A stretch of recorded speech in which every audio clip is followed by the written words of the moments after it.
Hi everybody, thanks for watching another one of these little videos that the branch is putting together to keep you updated in the USS dispute.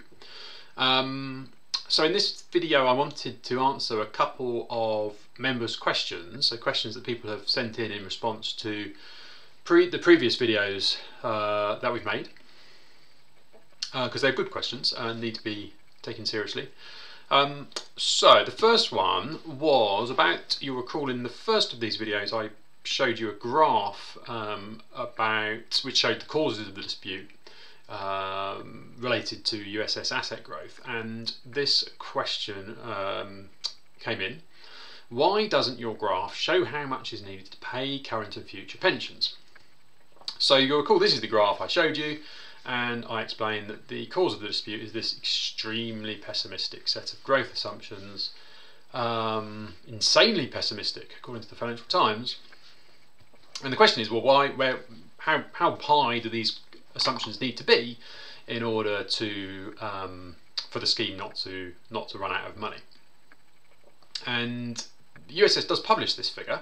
Buries it away in a document, but it is on the website, but it buries it away in this document, which is the scenario testing and stochastic analysis document, which resulted from a thing called the VMDF, the Valuation Methodology Discussion Forum. And the answer is 1.2% above inflation. So this is what you can call the break-even discount rate. You know, if the scheme grows at 1.2% above inflation, then given all the assumptions about how much pensions will cost, you know, life expectancy, salary growth, all of those assumptions, let's just assume that's uncontroversial, then if the scheme grows at 1.2% above inflation, there will neither be a surplus nor a deficit. So we can plot that on this graph. What does that look like? It looks like this black line. So that shows growth of 1.2% from March 2020, and because there's this gap between these two lines, that is the so-called deficit. So the interesting question then becomes, is it reasonable to assume growth of 1.2%? Now you can see we have actually had some experience of how much growth has been since the evaluation date, this red line here, and indeed since I made this graph it's gone up a little bit more. So it does seem that growth is well above this black line, which indeed it is. But before I answer that question, let me just say that this 1.2% is not fixed actually, because of various projections about how the scheme, how long people work, all that kind of stuff.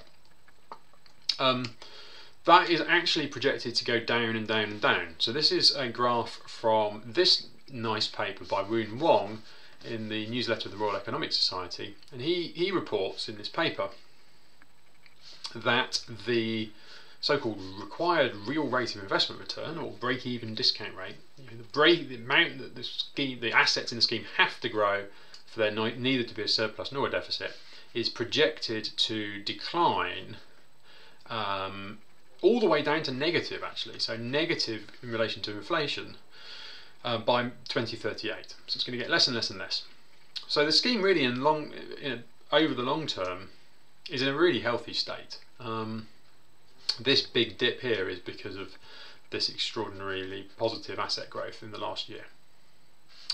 Okay, but let's just stick to the 1.2% for the time being. How reasonable is it to assume growth of 1.2% above inflation? Well, it's very reasonable would be my answer. So one way of putting that is what's actually happened in the last year. Well, the scheme's grown by more than 33%, which obviously is well above CPI plus 1.2. So it's gone from 66.5 billion to nearly 90 billion pounds of assets. But maybe this was just a one-off weird year.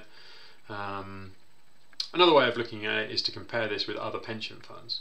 So the easiest comparison is the local government pension scheme, which their prudent asset growth assumptions are CPI plus 1.7%.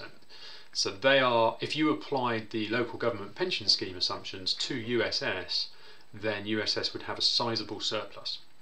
And because of that, people in LGPS, and that's the scheme for staff at Loughborough who are on grade 5 or below, because of that, they have a much better pension. So if you're in LGPS, the benefits are really dramatically better than in USS, and you pay less for them. To the point where if the current proposals go through, then if someone gets promoted from grade 5 to grade 6, they are required to move into USS, and that promotion would actually represent a pay cut, a real terms pay, a take-home pay cut, remarkably, and you'd get a worse pension as well. So, if the current proposals are put through, no one will be applying for promotion from grade 5 to grade 6. Which is a sort of strange quirk of the employer's proposals. Okay, so the second question people have asked is this. It's sort of more a tactical question. Is it possible to win this dispute?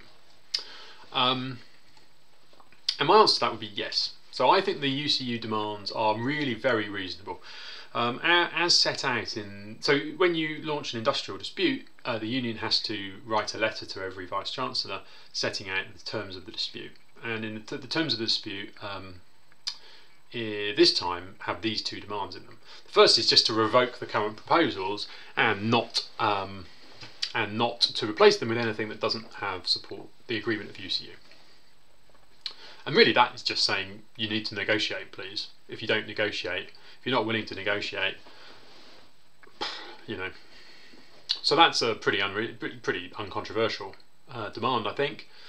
And the second of the demands is a public call on USS to issue an evidence-based, moderately prudent valuation of the financial health of the scheme as of March 2021. So the idea is want USS to replace its extremely pessimistic evaluation of March 2020 with a moderately prudent, so reasonably prudent valuation as of March 2021, and we are confident that if they did that, it would show either a surplus or only a very, very small deficit in comparison to the proposed deficit in the March 2020 valuation.